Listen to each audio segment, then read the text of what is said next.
up, y'all? It's your girl Sakina, and I'm back for another review. This is my review for Insecure. This is season 5, episode 4.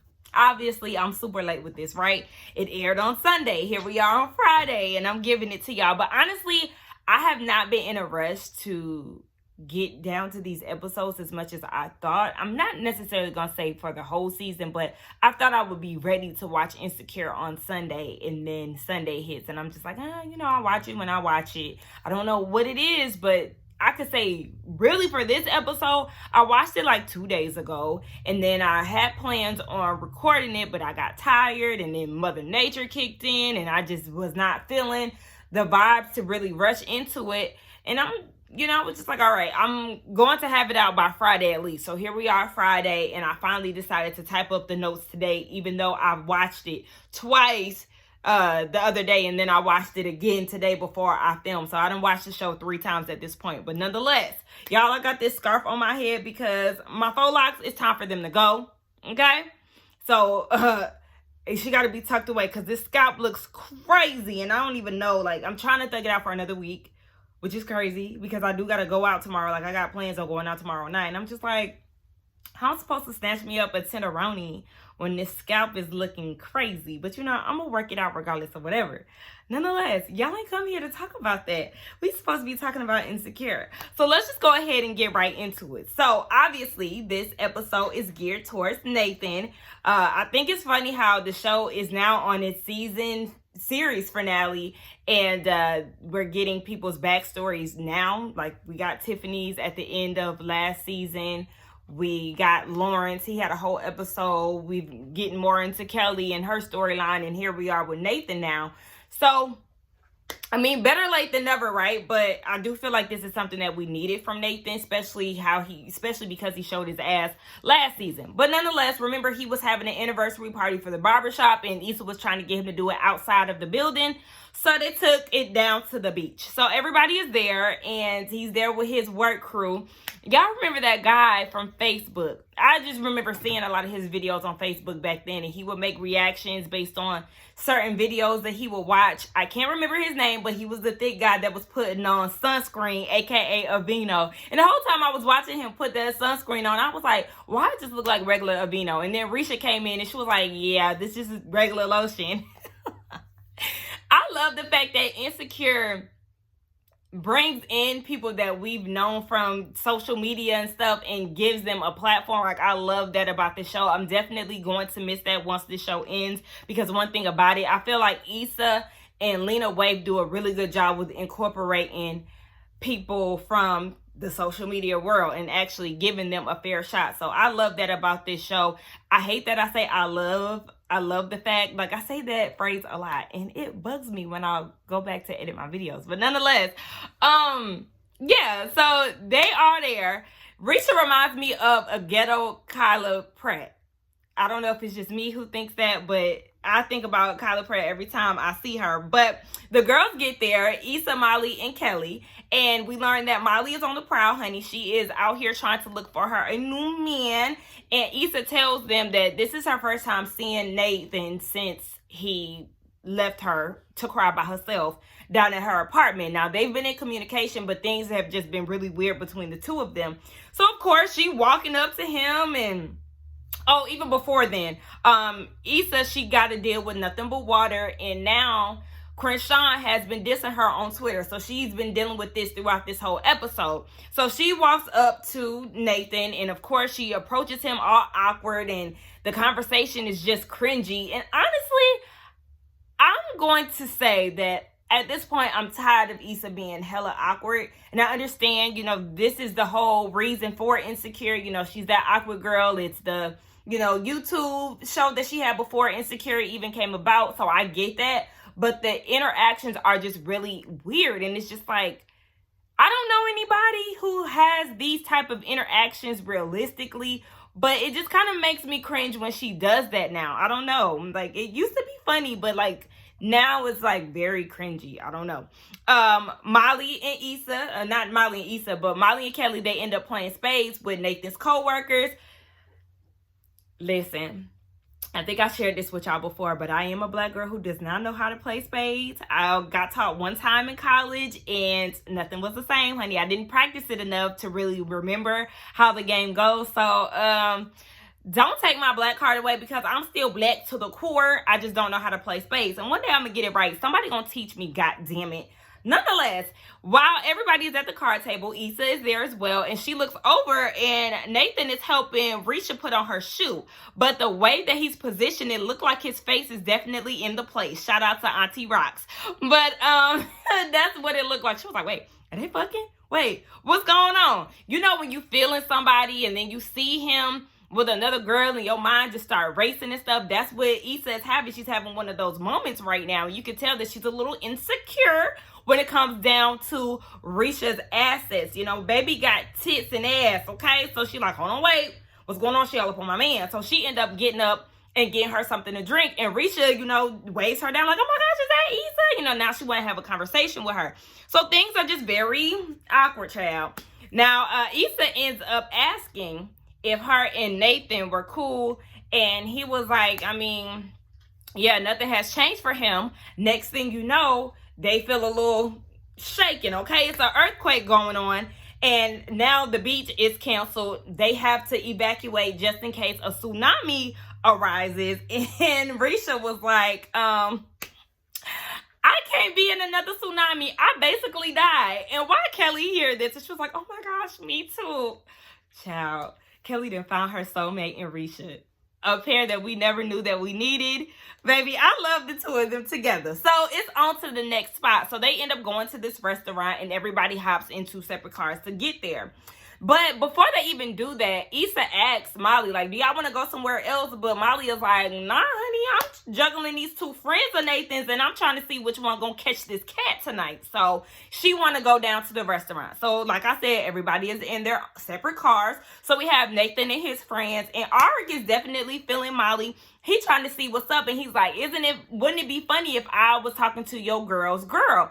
And Nathan is like, that's not my girl. She all over the place. She done called me the other day asking me to cuddle. I come over to her house and she want to cuddle, and she put me in the friend zone for all this time, and now all of a sudden she started crying while I was there. And the friends, now somebody asked, you know, if she wanted to come over and cuddle and all of that. One of them asked, okay, did somebody die? And he was like, I don't know. And then once he said that she started crying, they was like, yeah, somebody definitely died. And Insecure, let me tell you something, okay? At this point, y'all got me on edge again when it comes down to this Lawrence thing. Is he there or not? I'm scared. I need to know something. Oh, my heart cannot handle that, y'all. I'm very nervous for these upcoming episodes. So, yes, he was saying that Issa wanted to be friends for a year, and now she's trying to come at him and confuse him, basically. So, Arik is like, I mean, well, she's following you to the restaurant, so there's obviously something that she wants out of you. And the driver was like, yeah, I mean, you do got those lay your head on my shoulder type of energy. So, listen, we already know there's obviously something there for for Nathan that Issa has. But whatever. Anyway, speaking of Issa, Crenshaw is still trolling her down on Twitter, and Koya is ready to set it off. But Issa is just like, you know what? It is what it is. She's trying to just blow him off. Meanwhile, she got the Lyft driver or whatever it was, and he trying to be all woke and all of this. And she like, you know what? I can't even deal with this. So she ends up texting Molly while Molly is in the back seat talking about how Nathan is acting weird, and it's probably because he's messing around with Risha. So Molly is like, how do you know? Of course she doesn't know. So Molly pulls the ultimate friend move and was like, Risha, hey girl, yeah, are you messing with Nathan? No, she's talking about some, girl, that's like a brother to me. Girl, that's like a brother to you, but we ain't gonna lie, sis, you was definitely all up under him down at the beach. So I cannot stand a girl talking about that's my brother, knowing damn well you liable to smash. Girl, okay, we could not tell what all of that hugging and touching you was doing with him. Nonetheless, they get down to the restaurant, and Issa apologizes to Nathan about the night that she was crying in his mouth, and she was asking him, why did he leave? And he was like, well, what did you expect me to do? And she was like, I mean, I just expected you to be there when I got up. Issa, I'm going to speak for Sakina.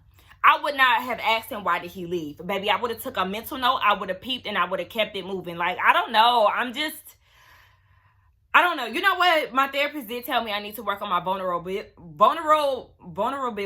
Ooh, baby, having a hard time. She said I need to work on that. So maybe that's an issue that I'm trying to fix. It is something I'm trying to fix, but maybe that's just me, finding an issue where there's not one. But I know for me, I would not have asked him. I would have been bummed, of course, but I just would have kept that hurt inside, baby. I ain't gonna ask you. I'm just gonna peep your movements, and I'm gonna just call it for what it is. So yeah, he was like, well, I didn't know that expectations were in place. And he was like, I should never kissed you. And she was like, well, I should have never invited you over. So that was that. That conversation got interrupted by us meeting Nathan's cousin by the name of Thomas and his wife, Velma. So we learned that he has family in California, which he never mentioned. So we get the backstory on that later on, but there's a little shade that's being thrown around. Now, cousin Thomas was like, you never know what kind of night you're gonna have when you spending it with Nate Dogg. And his wife was like, yeah, you might end up with your face on the back of a milk carton. Miss Velma, real shady, Miss Ma'am. Hold on, chill. So then they get a table at the restaurant, and there's more shade to be had. They start talking about the good old days in Houston, Nathan and his cousin. And Nathan left his cousin one day trying to chase after Chameleonaire, Paul Wall, Mike Jones, and all of them. Shout out to Swisher House. Back then, they didn't want me. Now, hot, they all on me. Hey, but I tell y'all, that used to be my song. Ooh, baby, that used to be my song. Shout out to all the Houston folks, okay? Slim Thug and all of them. But, so yeah, they started talking about that. And the cousin tells another story about Nathan leaving him in Houston. And here come the wife with another jab talking about, he just be blowing in the wind like a little light-skinned leaf and all of that. Then Issa comes to try to save the day for Nathan because everybody was clowning him. It was like, well, he might be a leaf, but he helped me get rooted and grounded in my, my career and all of that, whatever. So, he peeping at. I said, okay, there you go, Issa trying to save him again. Listen, Issa, one thing about it, she gonna save somebody. Remember, she tried to save Daniel when he was down there trying to get his music popping off down at the club, and she helped him get in, and she helped or she was trying to help him get in, and she helped him try to maneuver his way into getting his beat down to that artist. Child, look, she's trying to save the day, child, nonetheless. So one of the friends get a text notification saying that Jason Derulo is having a party and we need to go. Y'all, even though I do not like Jason Derulo today, when did Jason Derulo come out? When I think I was like a junior in high school, and I love him, y'all. I loved him. Okay, past tense. I loved him. I still got his first album on CD. Look, I was gonna say on tape, but girl, I still got the CD. Okay, and I just loved his first album. I seen him in concert. But today, I don't like him. He a cornball. So everybody, pretty much, for the most part, is ready to go down to this party, with the exception of Johnny, who is one of Nathan's friends. And he got to go home and feed his cat. And Molly is like, baby, you focusing on the wrong cat. You supposed to be trying to get this one. But okay, Arik, I'm going to ride with you, boo. And I was like, you know what? Arik is the obvious choice for me anyway. Girl, you trying to chase after bald head Johnny, who looked like he still lived in the 1990s with his bald head and his jersey and that terrible ass tattoo on his arm. I was like, girl, this is a no-brainer. If you don't go sit on Arik's face and call it a day, girl. Oh, let me stop, because my mama watched this. Sorry, mama. But anyway, yeah, so Kelly and Risha, they in the background. They trying to figure out if they gonna come down to Jason Derulo party too. But they having a whole conversation about interpreting dreams. Kelly done had a dream that her mama was a hamster and Kelly ain't have nothing to eat, so she ate her mama. And she was like, what does that mean? Does that mean that my past is inside of me? I love them. Shout out to Risha and Kelly, okay? So, we back in the car with it, right? You know, one thing about Insecure, they gonna promote the hell out of Lyft, okay? So, they in the Lyft, and Nathan is excited because he's reminiscing with his cousin about the good old days. And then Issa is continuously being harassed by Crenshaw on Twitter. And Arik is showing Mia, who is that? Wrong show. Is showing Molly his Chinese tattoo that means good dick. Arik, okay. Come on, good dick. You better hope that say good dick in Chinese.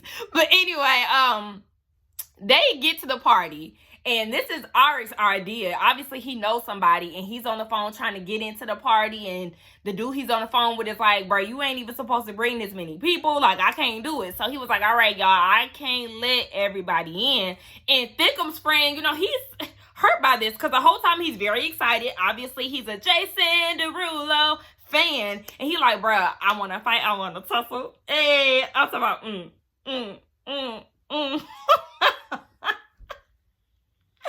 If y'all don't follow Young Barbecue on Instagram, her remake of Jason Derulo's video that is hilarious. That's literally one of my favorite videos. I could watch that shit over and over. Oh, but Thickums is a fool for that. Nonetheless, he said, Arik was like, yeah, Molly, come on, you coming in a party with me, baby. It's obvious that it's something that is going to go down between the two of them. So it is what it is. So they're still waiting in line. Thickums, Issa, Nathan, and Thomas, the cousin. And Molly finally was able to get them to sneak into a back door. But by this time, Thomas is ready to go. He already done called him a lift. He like, look, I'm ready to go home. So Nathan is like, hey, you know, just where you going? Like, come on, come chill. And he was like, nah, I can't keep up with y'all young whippersnappers, okay? Y'all have a good time, and, you know, it was good seeing you. We should catch up. And he was like, I mean, I know your wife, this is what Nathan is saying, I know Velma got you on a tight leash, like, it's okay. And he was like, nah, actually, Velma was really excited that we're hanging out. She wanted this for us. And he was like, I mean, really, even though she's the one that kicked me out with nowhere to go? So then we get more into Nathan's backstory, right? So come to find out, it was actually Thomas who wanted Nathan out of the house because he came unannounced with no warning. And then when he would leave their house, he would leave for days. He would go ghost. And when he would leave the doors unlocked. They have children, and he just could not deal with that. He didn't want his kids to go through that, and he didn't feel comfortable with Nathan being around. So that's the reason why they end up kicking him out. But Velma decided to just take the blame for it because it would just be easier on Nathan and Thomas's relationship. But come to find out, you know, Thomas was like, bro, you got to go. So the truth is out there. And Nathan was like, you know, I'm not that guy anymore. And I mean, you got to prove yourself at this point. It's good that you and your cousin is getting to hang around. He has to see that. I don't think he's able to see that just in one setting. So, you know, it just is what it is. So then he ends up walking away because Issa came to check on him. He was like, you know, I just need a little bit of space. So he walks away. She comes to check on him after a while. And he was like, you know, I had a manic state when I was with them. And he didn't know that it was a manic state at the time. But his family still doesn't know that he's bipolar. Is he also schizophrenic, y'all? I can't remember. I should have went back and watched. But, you know, we know he has mental issues and he's bipolar for sure. But, yeah, he was going through an episode and he didn't know it. And he didn't want to tell them that because he hasn't seen them since he moved out of their house. So he was like, you know, but fuck it, because I can't change the way that they see me. And I can't change the way that you see me either, talking about Issa. And she was like, well, that whole crying thing, that took me off guard too. But it had nothing to do with you. It's just last year was a lot. And at this point, I just feel like I'm always waiting for the other shoe to drop. Now, again, we don't know what happened last year. One could say that it was just the fact that she was no longer with Lawrence. You know, they were on a high at one point and then with getting back together. And then she gets the news that he's having a baby and she realizes that this isn't something that she can deal with. So that could be that. Or it could be that our beloved Lawrence has passed on. I don't know. That's just all speculation as of right now. So we won't tell until, you know, obviously the end of the season or throughout the season. So yeah, she was like, honestly, I'm scared, but I don't want to just be friends with you. And he was like, well, I don't want to be friends with you either. And boom, date together. So I guess we just gonna see how this relationship pans out between Issa and Nathan. But that was the end of the episode. And my thoughts is this episode was called Faulty, okay? And I feel like it should be called Backwards, okay? Because it's giving me backward tease. I'm feeling like Molly and Issa went backwards. Molly is here again, going out or entertaining, dating one of Nathan's friends. Remember, she pulled that last season with Andrew. Okay. And then we also have Issa, who's going backwards, going around the block again, spinning the block. She spent the block with Lawrence. She's spinning the block with, what's his name? With Nathan. She spent the block with Daniel. So I feel like you always trying to go back to an ex nigga. Like, I would prefer her to go with a new love interest. I mean, obviously, we wouldn't have time for that relationship to develop because it is this series finale. So I don't know. But I just feel like, okay, this is more so backwards than faulty to me. But I also am wondering, is Nathan the one for Issa simply because if you don't want to be friends with her and you want to be more than that, why did you leave her? That's an issue for me. Why did you leave her? If you wanted to be more than friends and you wanted to display that, I think staying at her house, trying to comfort her at a time of weakness would have been the proper time to show that you want more. But you left her. So, I don't know. Y'all let me know what y'all thought about it. We're going to get down in the comments and talk. Let me know what y'all thought about the episode along with the review. I did enjoy the episode nonetheless. But let's get down in the comments and talk. Don't forget to like, comment, and subscribe to my channel. And I will see y'all in the next one. Bye.